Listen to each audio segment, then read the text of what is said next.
Halo semua, perkenalkan nama saya Samuel Richard Gunawan, saya dari kelas 10 MIPA 4 dengan nomor absen 35.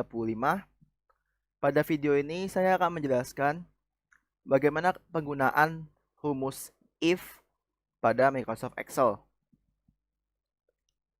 Untuk Microsoft Excel yang saya gunakan di laptop saya ini yaitu Microsoft Excel 2016. Tapi untuk Microsoft Excel yang sebelum-sebelumnya, cara penggunaan rumusnya sama. Kita mulai dari pengertian if terlebih dahulu. Nah, pengertian fungsi if Excel. Secara singkat, if bila diterjemahkan ke bahasa Indonesia berarti jika. Fungsi if adalah salah satu fungsi Excel yang termasuk dalam kategori logika digunakan untuk mengecek dan menguji kondisi tertentu dalam Microsoft Excel. Apabila kondisi terpenuhi, maka fungsi akan mengambil suatu nilai yang telah ditentukan. Dan sebaliknya, apabila kondisi tersebut tidak terpenuhi, maka akan diambil pilihan nilai yang lain. Dengan kata lain, fungsi if disebut fungsi syarat. Fungsi ini mempunyai evaluasi uji logika, kemudian menghasilkan nilai benar atau salah. Jika suatu nilai mempunyai syarat tertentu, dapat bernilai benar atau true. Apabila syarat terpenuhi serta bernilai salah atau false jika syarat tidak terpenuhi.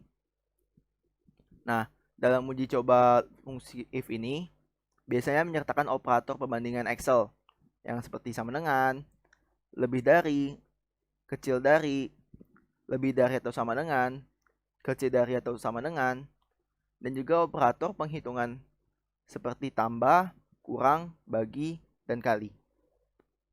Nah, daripada bingung dengan pengertiannya, lebih baik kita praktekkan secara langsung. Nah, fungsi if itu sebenarnya terbagi menjadi 3, yaitu ada if tunggal, if majemuk, if dengan penggunaan and, dan juga if dengan penggunaan or. Nah, kita mulai dengan fungsi if tunggal terlebih dahulu. Nah, seperti namanya tunggal, berarti cuma ada satu yang dimasukkan ke rumus logikanya if ini. Kita praktikkan langsung ya. Contoh misalnya di sini. Ada daftar kelulusan siswa. Nah, di sebelahnya ada kangan. Apabila nilai kurang dari 75, maka dinyatakan tidak lulus. Dan apabila nilai lebih dari 75, maka dinyatakan lulus. Nah, bisa dilihat ini ada Andi nilainya 60, Anton nilai 80, Bertrand 40, dan seterusnya. Nah, bagaimana cara mudahnya? Mungkin di sini kita udah tahu ini bahwa misalnya nih nilai kurang 75 maka dinyatakan tidak lulus. Andi nilainya 60, berarti tidak lulus dong.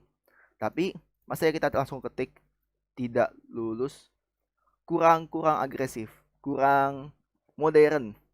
Jadi dengan caranya yaitu dengan menggunakan rumus if. Nah, rumus if itu yaitu seperti biasa sama dengan if. Nah, di sini if logical test. Logical test itu berarti kita yaitu patokannya. Misalnya di sini yaitu nilai Andi yang 60 ini C4. C4. Nah, apabila nilai kurang dari 75 maka nyatakan tidak lulus. Jika lebih besar dari 75 maka nyatakan lulus. Berarti kita di sini masukkan apabila C4 kurang dari 75 maka kalau untuk kata biasakan gunakan tanda kutip ya. Tidak lulus. Dan apabila nilai dari 75 yaitu lulus. Nah, seperti itu.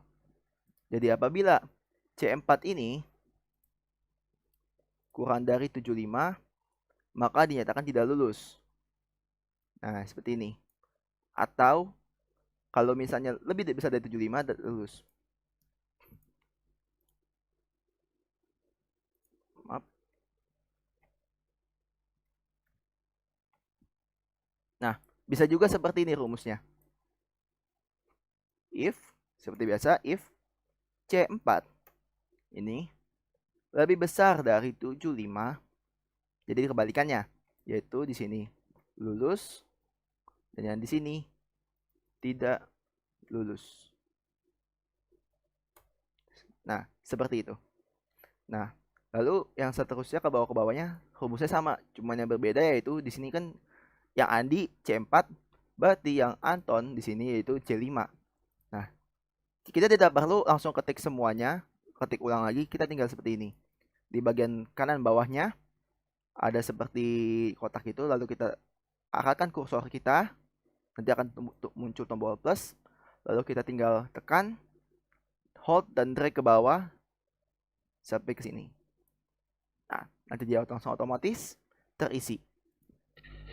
Itu dia if tunggal. Lalu kita masuk ke if majemuk. Nah, if majemuk ini berarti kita keterangannya ada lebih dari dua. Jadi ada banyak. Nah, ini ada keterangannya. Jika penerbit Erlangga, maka harga satuan 75.000. Jika penerbit Grafindo, maka harga satuan 60.000. Jika penerbit Trineka Cipta, maka harga satuan 125.000. Dan jika penerbit CV Bina Citra, maka harga satuan 25.000. Nah, bagaimana cara mengaplikasikannya ke rumus? Seperti ini. Pertama kita pecah dulu yang ini kolomnya. Lalu seperti tadi kita masukkan rumus if dengan sama dengan if logical test. Berarti seperti ini. Apabila di sini kita lihat di kolom D4, apabila D4 yang ini sama dengan, biasakan kalau kita menggunakan huruf, menggunakan tanda kutip. Kecuali kalau kita menggunakan angka, kita tidak perlu menggunakan tanda kutip. Jika D4 sama dengan Erlangga, maka 75.000. Seperti itu. Tidak perlu RP lagi ya. Koma. Nah, di sini kita masukkan lagi rumus if baru. If. Nah, lalu masukkan lagi misal D4 lagi. D4 sama dengan, nah baru di sini kita masukkan yang Grafindo. Grafindo, koma. Kalau Grafindo berarti 60.000. Kita masukkan lagi rumusnya sampai ke yang CV Bina Citra.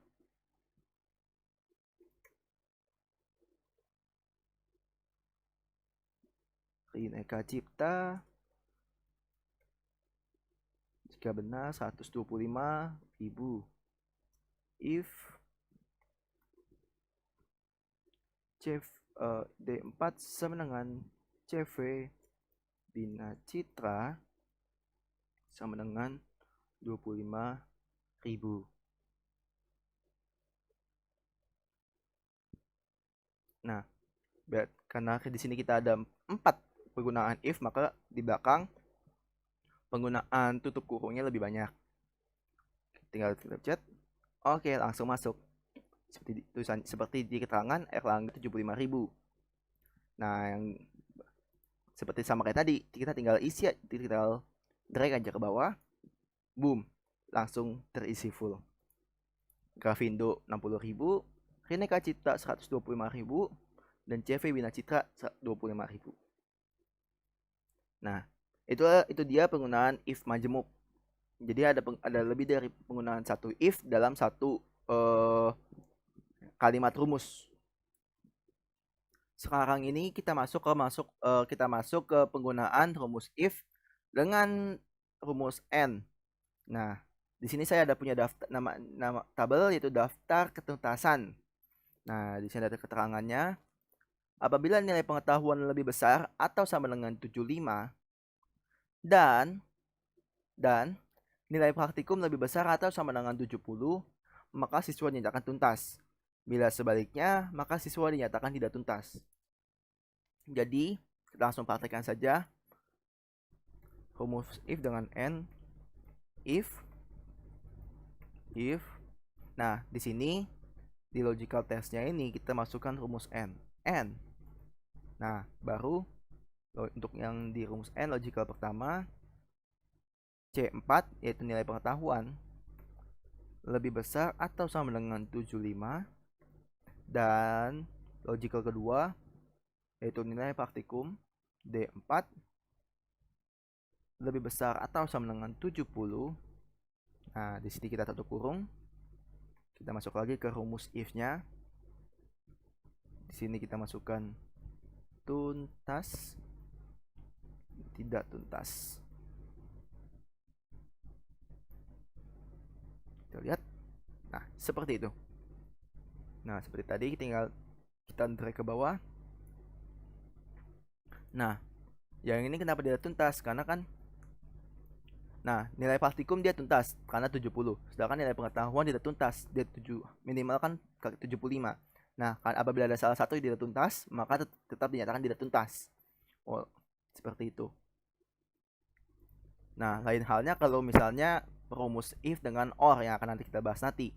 Apabila meskipun ada salah satu yang tidak tuntas, tetap dinyatakan tuntas. Kita langsung praktekkan saja ya. Kayak rumus or-nya itu. Nah, ini sama seperti tadi tabelnya. Keterangannya, apabila nilai pengetahuan lebih besar atau sama dengan 75, atau nilai praktikum lebih besar atau sama dengan 70, maka siswa dinyatakan tuntas. Bila sebaliknya, maka siswa dinyatakan tidak tuntas.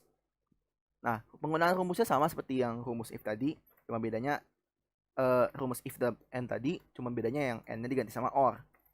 Seperti itu.